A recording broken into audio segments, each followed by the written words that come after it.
शेतकरी कष्टकऱ्यांसाठी आयुष्यभर झटणारे, विधिमंडळ आणि लोकसभेत शेतकरी आणि कामगारांचा आवाज म्हणून ओळख असणारे पनवेलचे माजी नगराध्यक्ष, पनवेल उरण विधानसभा मतदारसंघाचे 5 वेळा आमदार, विधान परिषदेचे आमदार, विधानसभेचे विरोधी पक्षनेते आणि रायगडचे 2दा खासदार असे विविध पदे भूषवलेले, नवी मुंबई, सिडको आणि JNPT प्रकल्पग्रस्तांसाठी लढा दिलेले, प्रसंगी तुरुंगवास भोगलेले, सीमा सत्याग्रहात 1 वर्ष शिक्षा भोगलेले, आणीबाणीच्या काळात स्थानबद्ध झालेले, जनतेच्या विविध प्रश्नांवरती निदर्शने, मोर्चे, आंदोलने करणारे, महाराष्ट्रातील प्रकल्पग्रस्तांसाठी आशेचा किरण ठरलेले आगरी समाजातील एक धगधगता अंगार म्हणजेच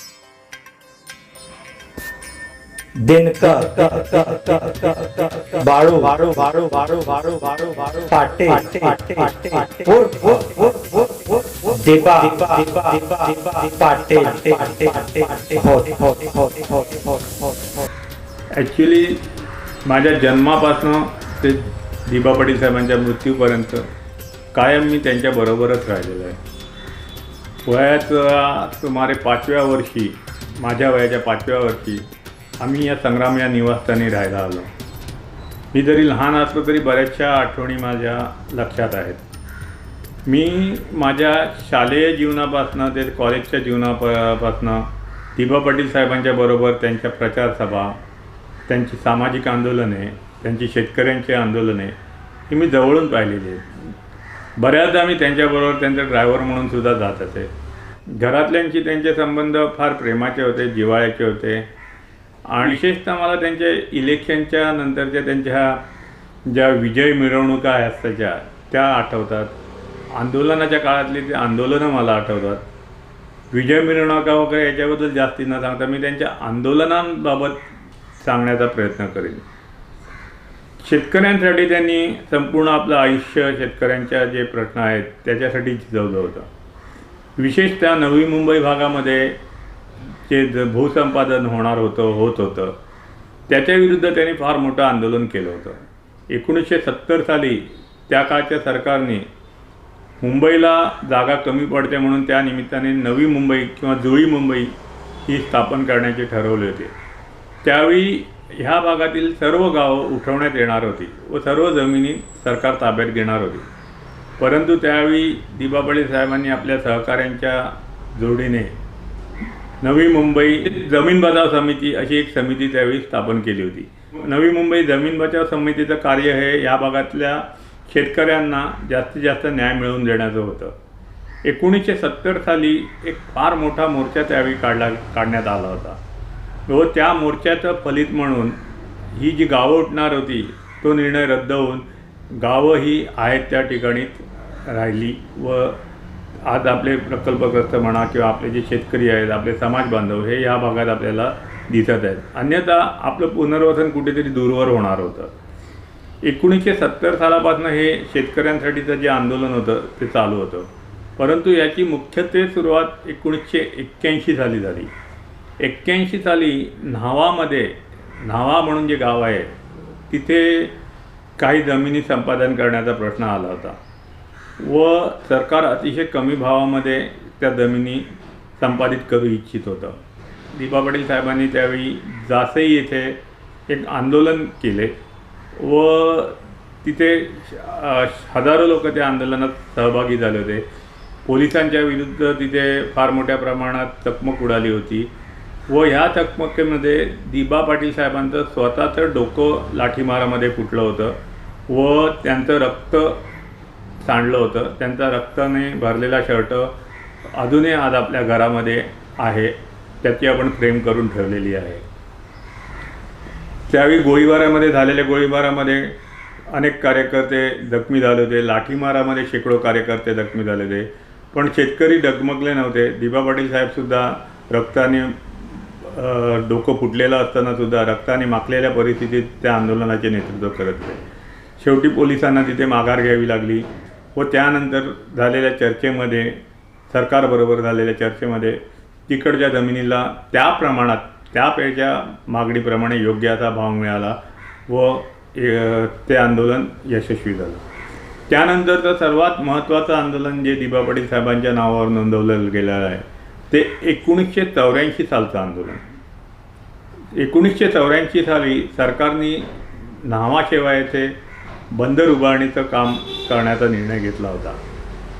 हे बंदर उभारत असताना आजूबाजूच्या परिसरातल्या जमिनी त्यांना आवश्यक होत्या. जमिनींबरोबर काही गावंसुद्धा उठणार होती. सुरुवातीच्या झालेल्या बोलण्यांमध्ये 40,000 रुपये का 45,000 रुपये एकरी भाव देण्याचं सरकारने कबूल केलं होतं. परंतु आयत्या वेळी सरकारने आपला निर्णय बदलला व 27,000 रुपये भाव देण्याचं त्यावेळी त्यांनी तिथे सांगितलं होतं. हा निर्णय अर्थातच शेतकऱ्यांना व पाटील साहेबांना, दिबा पाटील साहेबांना मान्य होणं शक्य नव्हतं. त्याच्याविरुद्ध लढा पुकारला गेला. एक मोठी शेतकऱ्यांची सभा जाथई इथे झाली होती. त्या जाथईमध्ये कुठल्याही परिस्थितीत आपल्या जमिनीचा ताबा सरकारला द्यायचा नाही हे ठरवण्यात आलं. परंतु सरकार देखील हट्टाला पेटलं होतं. कुठल्याही प्रकारे आपण या जमिनींचा ताबा घ्यायचा हा सरकारी निर्णय होता व त्यानुसार त्यांनी 16 जानेवारी 1984 रोजी त्यांचे काही अधिकारी मोठ्या फौजफाट्यासह, पोलिसांच्या फौजफाट्यासह, SRPच्या फौजफाट्यासह जासई येथील दास्तान फाटा येथे शेतीचा ताबा घेण्यासाठी, जमिनींचा ताबा घेण्यासाठी दाखल झाला. त्याआधीच दिबा पाटील साहेब व त्यांच्या कार्यकर्त्यांना 2 दिवस आधीच त्यांना अटक करण्यात आली होती व त्यामुळे इथे प्रत्यक्ष आंदोलनाच्या वेळी कोण नेतृत्व करणार असं मोठे नेते नसल्यामुळे आंदोलन काही मोठ्या प्रमाणात होईल असं सरकारला वाटलं नव्हतं. परंतु दिबा पाटील साहेबांच्या आदेशानुसार हजारो शेतकरी त्या ठिकाणी दास्तान फाटा येथे जमा झाले व पोलिसांच्या बरोबर त्यांचा फार मोठ्या प्रमाणात संघर्ष झाला. पोलिसांनीसुद्धा त्यावेळी गोळीबार केला व त्या गोळीबारामध्ये दास्तान फाटा येथे 2 हुतात्मे झाले. 2 हुतात्मे झाल्यानंतर सरकारला असं वाटलं होतं की आता हे आंदोलन थांबेल, लोक घाबरतील, पण तसं काही झालं नाही.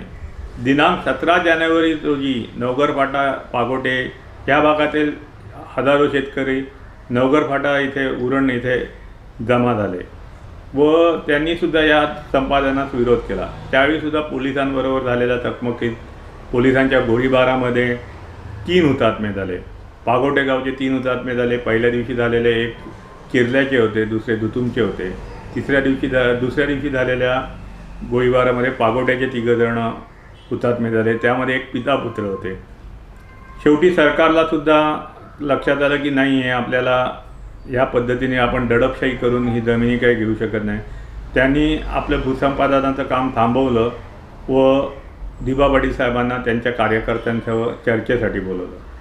या चर्चेमध्ये दिबा पाटील साहेब अर्थात खूपच आग्रही भूमिका त्यांची होती सरकार योग्य न्याय शेतकऱ्यांना मिळण्याबाबत व त्यावेळी सर्वात मोठा असा एक त्यावेळी आंदोलनाचा विजय असा झाला होता की पैशाच्या स्वरूपात मोबदला तर मिळणारच होता, परंतु त्याबरोबरच त्याच भागात, जमीन ज्या भागात घेतल्या जाणार आहेत त्या भागातच शेतकऱ्यांना 12.5% विकसित भूखंड देण्याचं एक तत्त्व प्रस्तावित झालं.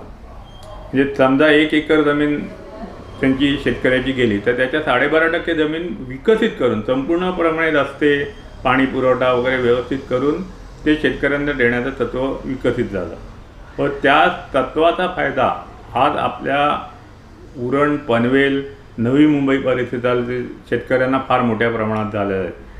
आणि त्या 12.5%च्या मुळेच आज आपले जे शेतकरी किंवा आपले जे बांधव आहेत, आपला जो समाज आहे, ह्या ठिकाणी स्वाभिमानाने जगत आहे. संपूर्ण काही लोक जगत, काही जणांची परिस्थिती अजूनही थोडी खराब आहे, याबद्दल काही दुमत नाही, परंतु बहुतांश शेतकरी या मिळालेल्या 12.5%मुळेच इथे मोठ्या प्रमाणात व्यवस्थित आपलं राहणीमान जगत आहेत. आणि हा 12.5%बाबत अभिमानाने सांगावं असं वाटतं की हा जो 12.5%चा जो आहे तत्त्व ते संपूर्ण देशाभरात आज लागू झालेलं आहे, कायद्याच्या स्वरूपात झालेलं आहे. जो नवीन भूसंपादन कायदा झालेला आहे त्यामध्ये 12.5% जमीन विकसित 12.5% का काहीतरी असा एक आकडा आहे, परंतु विकसित जमीन शेतकऱ्याला परत द्यावी असा कायदा झालेला आहे. आणि ह्या कायद्याचे जनक मी स्वाभिमानाने सांगू शकतो की दिबा पाटील साहेबच होते आणि आहेत. आणि त्याची जाणीव आज आपल्या भागातील शेतकऱ्यांना, या भागातील प्रकल्पग्रस्त लोकांना, या भागातील भूमिपुत्रांना आहे. म्हणूनच ते दिबा पाटील साहेबांना आधी देव मानतात. दिबा पाटील साहेब हे स्वतः देव मानत होते का नव्हते हा एक प्रश्न होता. परंतु दिबा पाटील साहेबांचे देव म्हणाल तर छत्रपती शिवाजी महाराज, शाहू महाराज, बाबासाहेब आंबेडकर, महात्मा ज्योतिबा फुले, सावित्रीबाई फुले हे त्यांचे देव होते, हे त्यांची श्रद्धास्थानं होती. तसेच हे जे 5 हुतात्मे झाले होते हे त्यांची श्रद्धास्थान होतं. त्यांचे फोटो जेव्हा ते हुतात्मे झाले त्याच्या काही दिवसापासूनच ह्या घरात आपल्या संग्राम निवासी लावण्यात आले व ते अजूनही तसेच्या तसे तिथे आहेत. त्यांची दरवर्षी त्यांचे 16 जानेवारी व 17 जानेवारी त्यांचं आपण नमन करतो, अभिवादन करतो त्यांना. व इथे आलेल्या प्रत्येक माणसांना ते फोटो बघितल्यावर अजूनही आंदोलनाचं हे लक्षात येतं व प्रेरणा त्यांच्या मनात जागृत होते. असं दिबा पाटील साहेबांचं हे सामाजिक म्हणजे 12.5% बाबत जे आपण म्हणतो ते मोठं योगदान होतं. योगदान म्हणजे त्यांनीच तो प्रस्तावित केला कायदा असं म्हणायला मला काही संकोच वाटत नाही. दिबा पाटील यांचा जन्म रायगड जिल्ह्यातील उरण तालुक्यातील जासई गावात 13 जानेवारी 1926 रोजी झाला. त्यांच्या वडिलांचे नाव बाळू गौरू पाटील तर आईचे नाव माधुबाई असे होते. दिबा पाटील यांच्या वडिलांचा जासई गाव आणि आजूबाजूच्या गावात शिक्षणाचे महत्त्व प्रस्थापित करण्यात मोठा वाटा होता. दिबा पाटील यांचे शिक्षण अत्यंत खडतर परिस्थितीत झाले. गावातील प्राथमिक शिक्षण पूर्ण केल्यानंतर BAची पदवी मुंबई येथून मिळवली. वकिलीचे शिक्षण पुण्यातील फर्ग्युसन कॉलेजात घेतले. त्यांचे शिक्षण पूर्ण करण्यामध्ये त्यांचे बंधू आत्माराम बाळू पाटील यांचाही मोठा हातभार लागला. दिबा पाटलांचे लग्न पनवेल येथील KV कन्या विद्यालयात शिक्षिका असलेल्या उर्मिला यांच्याबरोबर झाला. 1952 साली उभे राहिले. साहेबांकडे पैसा नव्हता. पडला त्यांना तिकीट मिळाला, त्यांनी उभे राहिले. कोणी 50 रुपये, कोणी 100 रुपये, कोणी 10 रुपये, 20 रुपये, 25 रुपये असे वर्गणी गोळा करून त्या टायमाला साहेब त्या टायमाला शेका पक्षात होते. आणि शेका पक्षात त्यांनी समजा सुरुवातीच्या काळात उभे राहून आमदारकी खासदारकी गाजवलेले. 1970 साली जमिनी गेल्यानंतर पुढे मुलांचं भवितव्य कसं हे करणार. गावगावच्या लोकांच्या जमिनी घेतल्या, त्यानंतर नोकरीचा प्रश्न आला. मग साहेबांनी ती नवी मुंबई प्रकल्प पुनर्वसन समिती अशी संस्था स्थापन केली. 210 मुलं त्यांनी लावली. काम करत असताना पण तारेची कसरत, त्यांना खोटं बोलायला आवडत नसतं. लहान मोठा त्याने कधी भेदभाव पाळलेला नाही. तर माझं सुपाचं खोला घेऊन चाललो तेवढ्यात SRPची तुकडी आली आणि आमचे त्यांनी हे केले म्हणजे बंदूक राखल्या. मी पळालो. स्वतःचे मच्छर मारणार एकाला बोल काय आणले पेपर 3 सह्या घ्यायच्या, हातावर मच्छर आणि मच्छर मारून ते सगळे चौकशी करायची. असं घालवलं त्यांनी. एक साधा पंखा, एक मच्छरदाणी आणि साधी ते पलंग अशा पद्धतीने आयुष्य घातलं. कधी त्यांनी अपेक्षा केली नाही. एक म्हणजे फार निस्वार्थीपणे त्यांना. दिबा पाटील यांची राजकीय कारकीर्द खरं म्हणजे सुमारे 5-5.5 दशकांची होती. मात्र आंतरराष्ट्रीय विमानतळाला दिबांचे नाव देण्याची मागणी त्यांचे काम प्रत्यक्षपणे न पाहिलेला तरुण वर्गही करतोय. या सर्वांची बीजं 80-90च्या दशकात सापडतात. 1970च्या दरम्यान मुंबईवरील लोकसंख्येचा वाढत जाणारा भार कमी व्हावा यासाठी मुंबईला पर्याय म्हणून नवी मुंबई हे शहर वसवण्याच्या दृष्टीने तत्कालीन महाराष्ट्र सरकारने पावले उचलण्यास सुरुवात केली. यासाठी 17 मार्च 1970 रोजी city and industrial development corporation अर्थात सिडकोची स्थापना झाली. या सिडको कंपनीने पनवेल, उरण आणि बेलापूर पट्ट्यातील 95 गावातील 50,000 एकर जमीन संपादनाचा निर्णय घेतला. एवढेच नव्हे तर पुढे येऊ घातलेल्या जवाहरलाल नेहरू पोर्ट ट्रस्ट म्हणजे JNPTसाठीही सिडकोच्या माध्यमातून भूसंपादन केले जाणार होते. दिबा पाटील साहेबांच्या राजकीय व सामाजिक कार्याबरोबरच त्यांचं शैक्षणिक कार्य देखील फार मोठं होतं. त्या काळात या भागात शिक्षणाची सोय फारशी नव्हती.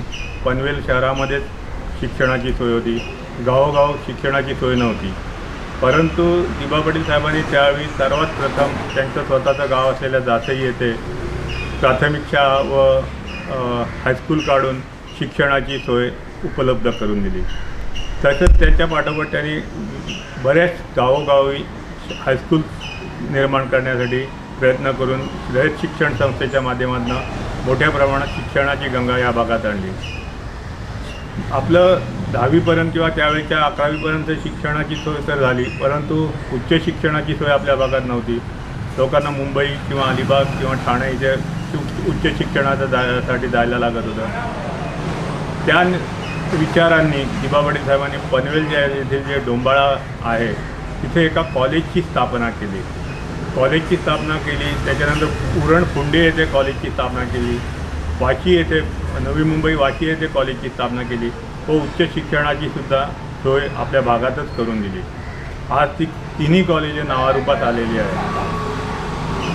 पनवेलचं जे कॉलेज आहे त्यांना दिबा पाटील साहेबांचं नाव देण्याचा ठराव दिबा पाटील साहेब स्वतः एका मिटिंगला नसताना तिकडच्या कार्यकारी मंडळाने केला होता.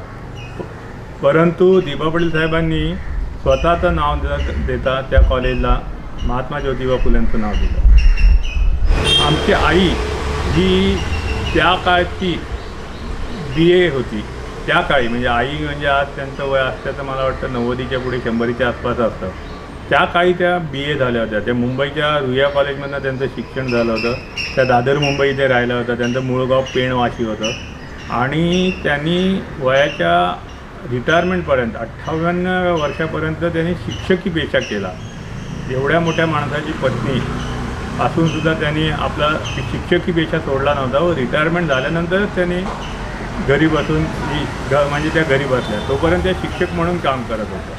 दिबा पाटील आमदार असताना विधिमंडळात शेतकऱ्यांची, कष्टकऱ्यांची आणि भूमिपुत्रांची बाजू अत्यंत अभ्यासपूर्ण पद्धतीने मांडत असत. त्यांचे भाषण चालू असताना विधिमंडळात नीरव शांतता पसरलेली असायची. सरकारला मुंबईवरील ताण कमी करून एक नवी मुंबई वसवायची होती. त्यासाठी कष्टकरी, शेतकरी, जनतेच्या जमिनी अवघ्या 10-15 हजार रुपये भावाने घेतल्या जाणार होत्या. पनवेल उरण परिसरातील शेतकरी हा प्रामुख्याने आगरी समाजातील आहे. मिठागरे आणि शेती हेच उदरनिर्वाहाचे साधन असलेला या भागातील शेतकरी या सरकारी फतव्याने हवालदिल झाला. सैरावैरा झालेल्या शेतकऱ्यांना एकत्र करून त्यांच्यामध्ये जनजागृती करण्याचे काम केलं ते दिबा पाटील यांनी. येथील शेतकऱ्यांच्या शेतजमिनी 15,000 रुपये एकरी दराने घेण्याच्या प्रयत्नात सिडको आणि पर्यायाने सरकार असतानाच दिबा पाटील यांनी गर्जना केली. शेतकऱ्यांच्या जमिनीला 40,000 रुपये एकरी भाव मिळालाच पाहिजे आणि ही मागणी त्यांनी लावून धरली. दिबा पाटील तेव्हा उरण पनवेल या भागातून शेतकरी कामगार पक्षाचे आमदार होते. शेतकऱ्यांच्या प्रश्नासाठी विधानसभेचे सभागृह दणाणून सोडणारे नेते अशी त्यांची ख्याती होती. सिडकोच्या वादळाने भविष्यातील संकटांची जाणीव त्यांना झाली आणि त्यांनी ज्यांच्या जमिनी घेतल्या जाणार होत्या त्यांच्यासाठी आंदोलनाची हाक दिली. पण आता दास्तन फाट्यावर उभे आहोत, ज्या ठिकाणी 16 जानेवारी 1984 साली जो लढा झाला सिडकोच्या विरोधात, या गव्हर्नमेंटच्या विरुद्ध जमिनीसाठी, आपल्या न्यायी हक्कासाठी जो लढा झाला त्या ठिकाणी आपण इथे उभे आहोत. ह्या ठिकाणीच सुरुवातीला इथं गोळीबार झाला होता. दिबा पाटील नुसते हाक देऊन थांबले नाहीत, तर त्या काळातील तत्कालीन मुख्यमंत्र्यांकडे शेतकऱ्यांच्या मागण्या मांडल्या, पण कोणी शेतकऱ्यांच्या मागण्या मान्य करायला तयार नव्हते. अशाच वेळी 1984च्या जानेवारी महिन्यात जासई गावच्या हुतात्मा मैदानात मोठ्या संख्येने शेतकरी जमा झाले. दिबा पाटील साहेब हे त्यांचे नेते होते. तत्कालीन मुख्यमंत्र्यांनी 1 एकर जमिनीमागे 40,000 रुपये देण्याऐवजी 21,000 रुपये देण्याचे मान्य केले आणि त्यानंतर तो भाव वाढत जाऊन 27,000 रुपयापर्यंत येऊन पोहोचला. परंतु दिबा पाटलांना ही गोष्ट मान्य नव्हती. सरकारच्या विरोधात मनमानीचा विरोध करण्यासाठी उरण पनवेल परिसरातील 50,000हून अधिक शेतकरी जासई येथे नवघर फाट्यावरती जमा झाले. शेतमजूर, मिठागर कामगार शांततेच्या मार्गाने सरकारला विरोध करीत असतानाच त्यांच्यावर निर्घुण गोळीबार करण्यात आला. त्यात 16 जानेवारी रोजी 2 हुतात्मे झाले व 28 जण जखमी झाले. तरीही 17 जानेवारी रोजी निदर्शने झालीच. 17 जानेवारी रोजी गोळीबारात 3 जण हुतात्मे व 2 जण जखमी झाले. हुतात्म्यांमध्ये एकाच घरातील पिता पुत्रांचे बळी गेले. पोलिसांकडून करण्यात आलेल्या लाठीमारात, गोळीबारात नामदेव घरत रहिवासी चिरले, रघुनाथ ठाकूर धुतुमगाव, कमलाकर तांडे, महादेव पाटील, केशव पाटील पागोटेगाव या शेतकऱ्यांचा यात मृत्यू झाला. लष्कराला पाचारण करण्यात आले होते. पनवेल ते उरण बंदूकधारी पोलिसांची रांग लागली होती. रस्ते निर्मनुष्य झाले होते. जासई गाव ओस पडले होते. सरकारला शांततेच्या मार्गाने निवेदन देणाऱ्या निशस्त्र शेतकऱ्यांवर गोळीबार करण्यात आला. हुतात्म्यांचे मृतदेह नातेवाईकांच्या ताब्यात देण्यास सरकारने नाकारले. तिघांचा अंत्यविधी कामगार नेते दत्ता सामंत यांच्या कामगार संघटनेने व इतर विरोधी पक्षाने दादर स्मशानभूमीत हुतात्मा अमर रहे च्या गजरात पार पडला. तर दोघांचा अंत्यविधी पुणे येथे बीडी किल्लेदार यांनी पार पाडला. हजारो नागरिकांनी शोकाकुल अवस्थेत हुतात्म्यांना निरोप दिला. अंत्ययात्रेला जाण्यासाठी दिबा पाटील साहेब हॉस्पिटलमधून निघाले, पण त्यांना रस्त्यातच अडवण्यात आले. ज्यांच्या जमिनी जाणार होत्या त्यांचं सर्वस्व आज गेलं होतं. की ही जमीन संपादन करायची ह्या सरकारचा डाव होता आणि आम्हाला कुठेतरी विस्थापित करायचं, ही कुठलंही भाव न देता ही जमीन घ्यायची होती. तेवढा जानेवारी 1984ला, त्याच्या अगोदर 14-15 तारखेला ह्या ठिकाणी आमच्या गावात एक ह्याची छावणी झाली होती पोलिसांची. सगळं गाव घाबरून गेलं होतं. सगळ्या बाई मुलं वगैरे घरामध्येच होती. काही लोकांना अटक केली होती. हे एकदम भीतीचं वातावरण तयार केलं होतं. पाटील साहेबांना तर अगोदरच अटक केली होती. एकनाथ गरज, सोपान ठाकूर, रमेश म्हात्रे हे आम्ही सांगितलं आपण आंदोलनाला जायचं म्हणजे जायचं. फाटावरच्या दास्तान फाट्यावर आम्ही सगळे गेले. गावातली बरीचशी मंडळी, जास्त पुरुष नाही, बाया, लहान मुलं सगळी गेली. आमच्याकडे एक रघुनाथ घरत आहे, त्यांनी तर ढोरा आणून रोडमध्ये ठेवली. त्यावेळी त्यांनी प्रथमच आमच्यावर अश्रुधुराच्या कांड्या सोडल्या. गोळीबार केल्यानंतर त्यानंतर सगळी पळापळ झाली. त्यावेळी आमच्या स्त्रिया वगैरे ॲक्च्युली त्या ठिकाणी MIDCचं कंपाऊंड होतं तारांचं, त्या तारात सगळ्यांच्या साड्या फाटल्या. त्या पर्कळवर ते मुलांना घेऊन पळत होते. आणि अर्जुन ठाकरे दुसरीचे त्यांचं या ठिकाणी गोळीबार झालं. मग पार्कला गेलो. शिवाजी पार्कला हे हुतात्म्यांचे मृत त्या ठिकाणी नेले होते. आज आम्हाला भीक मागायला लागली असती जर पाटील साहेबांनी हा जर प्रस्ताव आणला नसता 12.5%चा, आम्ही तर इथं राहिलोच नसतो. आमची कवडीमोल जमीन गेली असती. शकुबाईची पहिली गोळी लागली. शकुबाई पडली म्हणून आपण हाणायला गेलो. नंतर माझी एक गोळी लागली. माझी गोळी लागली. मला तिथून याही हाणला दवाखान्यात कुठं द्यायचे न, ती गोळी काढली द्यायची. इथून काढली गोळी एवढीला.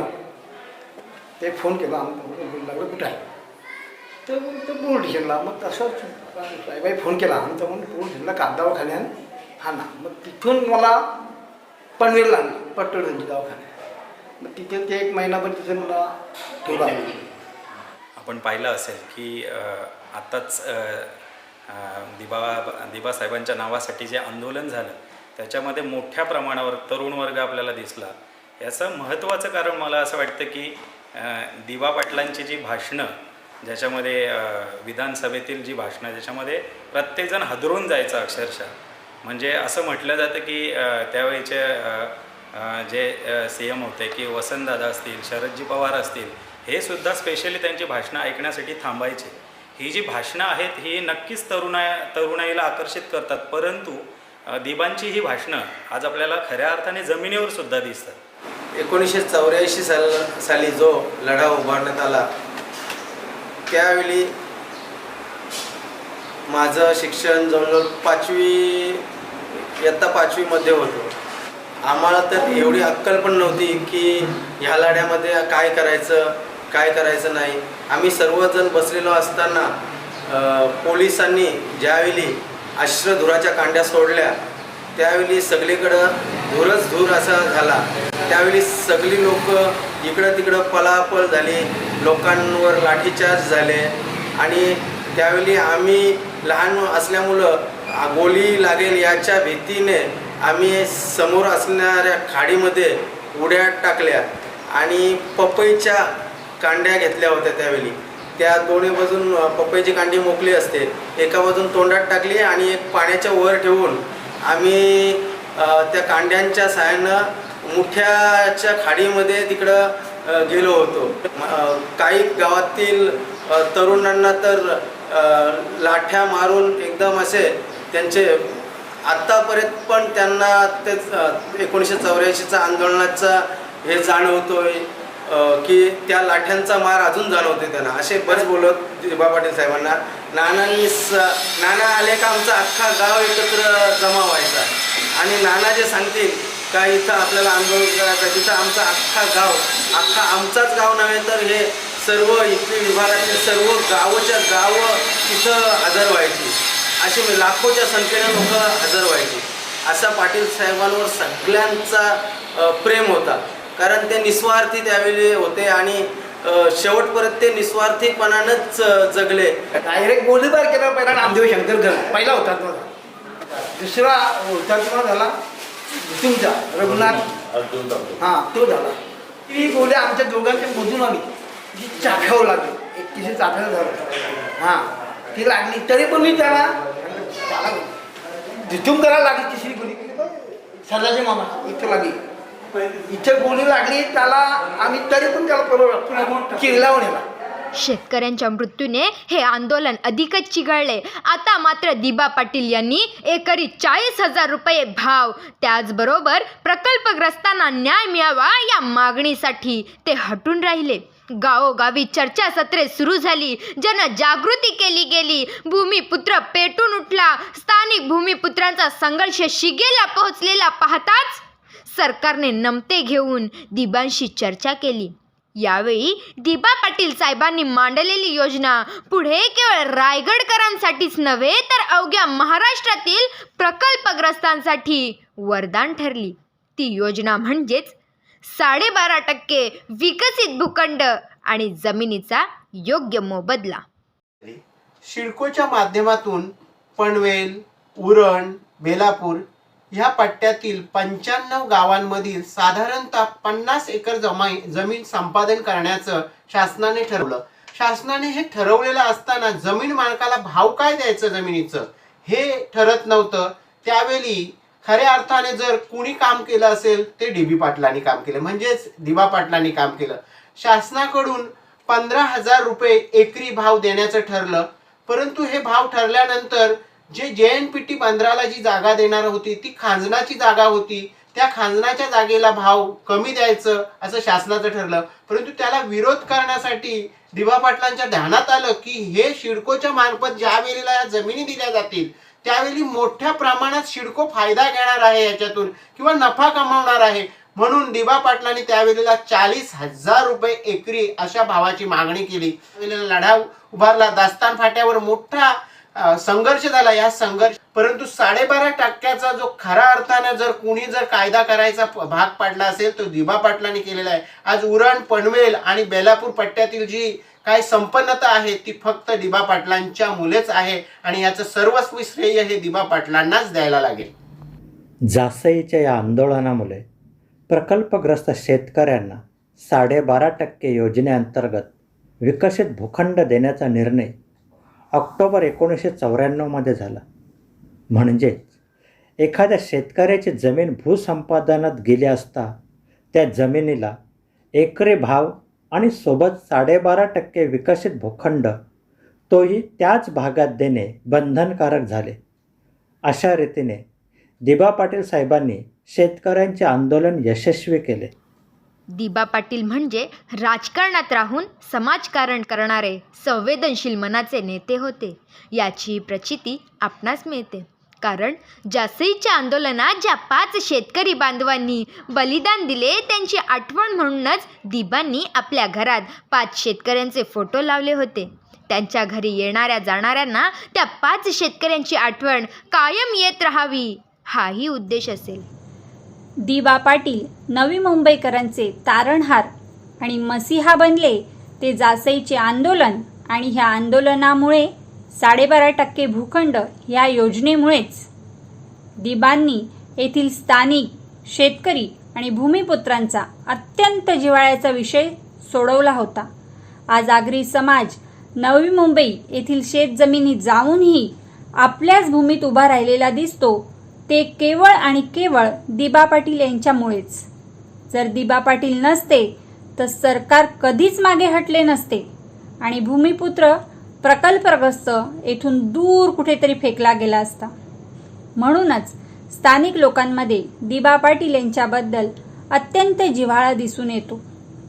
आपल्या भाकरीवर दिबांचं नाव असल्याची जाणीव आम्हाला आहे, असं येथील स्थानिक बांधव आजही सांगत आहेत.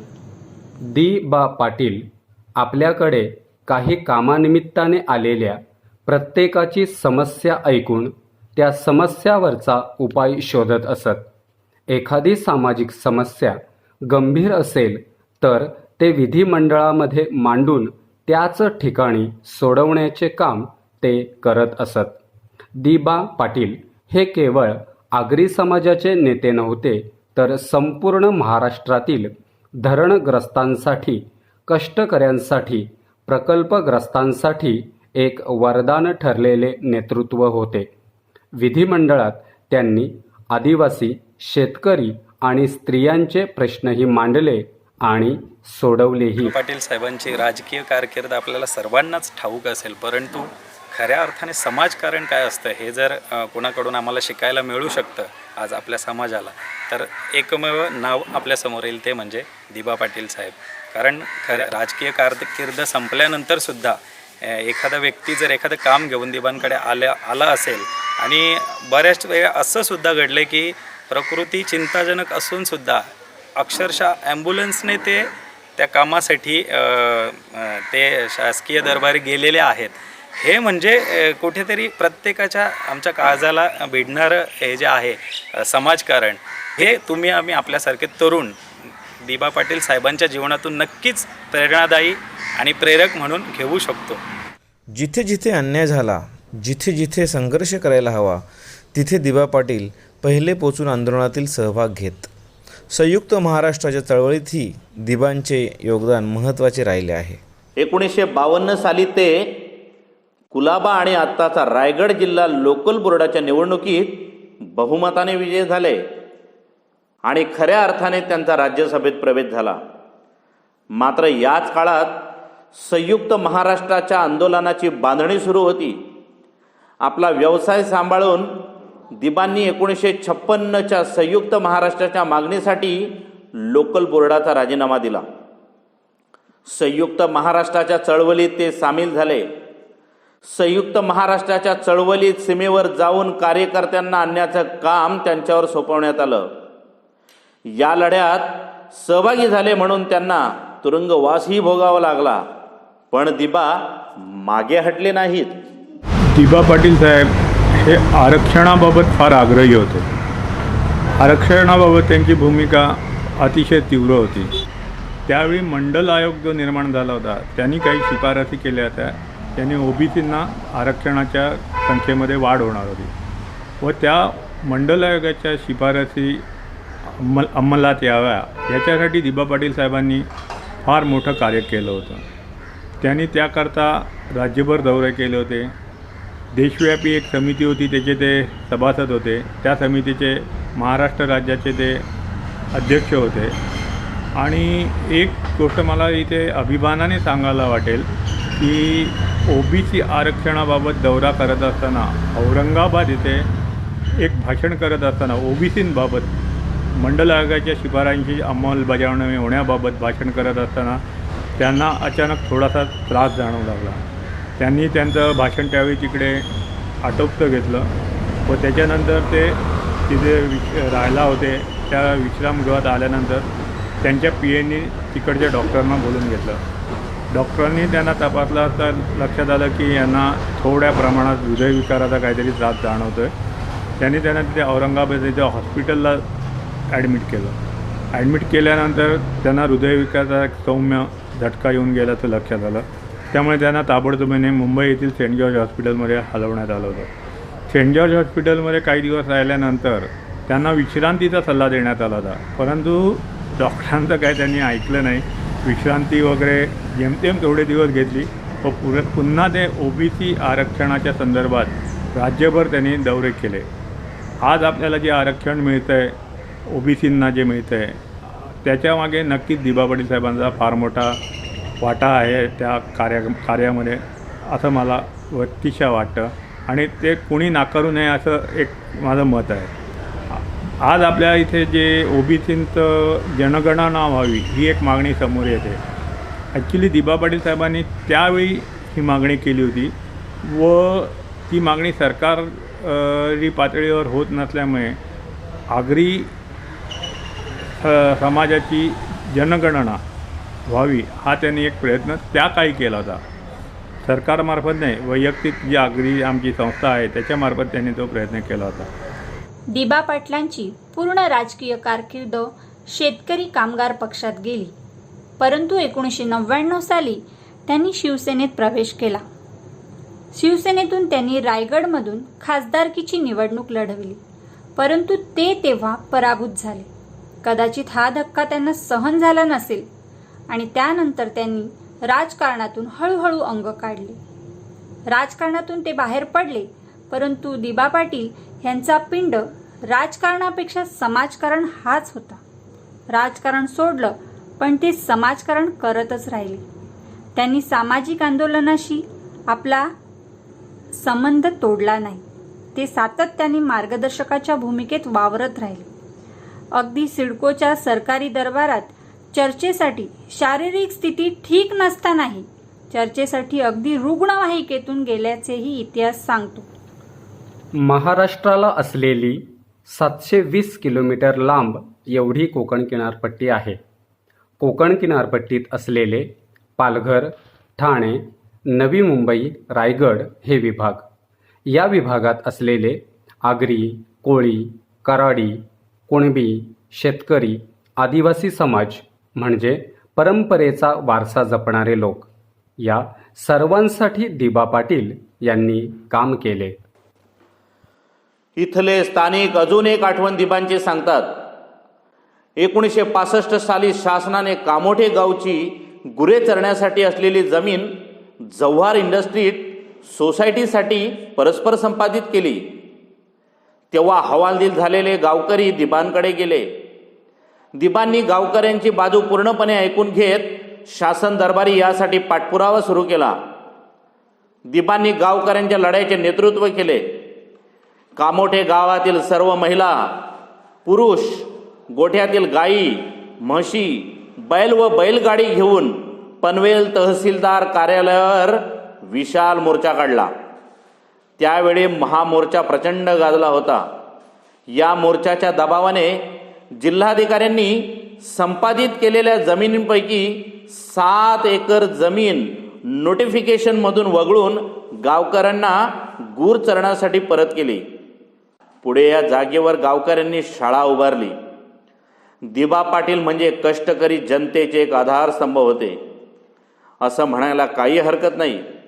जिथे जिथे अन्याय झाला तिथे तिथे भूमिपुत्र शेतकरी, कष्टकरी नागावला जात होता. तिथे तिथे दिबा पाटील सातत्याने धावून जात होते.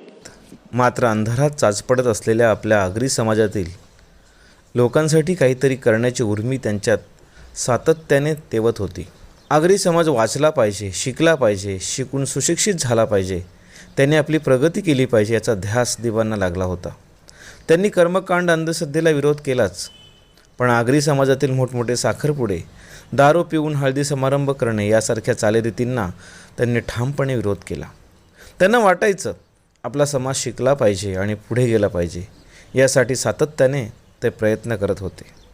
कुटुंबाच्या बाबतीत तसे ते बाहेर एवढे रागीट किंवा स्वतःच्या कार्याच्या बाबतीत तत्परते होते, तेवढेच कुटुंबाच्या बाबतीत ते सौम्य होते. कौटुंबिक जिव्हाळा त्यांचा खूप जास्त होता. ॲक्च्युली घरामध्ये कोणाचाही वाढदिवस असो किंवा सणासुदीला असो त्यांना काहीतरी घरात गोड धोड करावं असा त्यांचा नेहमी आग्रह असायचा. कोणाच्याही वाढदिवसाला ते अगदी आनंदित असायचे. घरात कोणाच्या कुटुंबियांचा जर वाढदिवस असेल आणि मग त्या दिवशी मग ते विचारायचे काय गोड केलं आहे आणि काहीतरी गोड करावं ही त्यांची अपेक्षा असायची. त्यांच्या जेवणात त्यांना जवळजवळ रोज जिताडं लागायचं. जिताडं मासा आपल्या समाजामध्ये माहिती आहे, कोणाला माहीत नाही सगळे. भाकरी आणि जिताडं हे त्यांचं अतिशय जेवणाचं आवडतं जेवण होतं त्यांचं. बरोबर कौटुंबिक हे याच्यामध्ये कोणाचाही म्हणजे काही कार्यक्रम असला तरी तो सर्वांनी एकत्रितपणे साजरा करावा असं त्यांची इच्छा असायची. साधं उदाहरण द्यायचं झालं म्हणजे त्यांचे हळवे जे काही कप्पे सांगायचे झाले तर आमच्या घरात एक लॅब्रेडॉर कुत्री होती, तिचं नाव लैला म्हणून होतं. तर त्या लैला थोडीशी तापट होती ती कुत्री, परंतु हे तिच्या जवळ जाऊनसुद्धा तिच्या डोक्यावर असं थापटावायचे आणि त्यांच्या उतारवयात त्यांना तिच्याजवळ जायचं नाही येतं. तर ते असं विचारायचे आम्हाला, अरे ती लैला मला विसरणार तर नाही ना. म्हणजे घरातल्या प्राण्याबद्दलसुद्धा ते एवढा जिव्हाळ्याने बोलायचे. म्हणजे जेवढे ते तापट होते तेवढेच घरच्या बाबतीत ते सौम्य आणि प्रेमळ होते. 21च्या 2 दिवस अगोदर आम्ही कामगार कामावर होतो, गाडी करत होतो.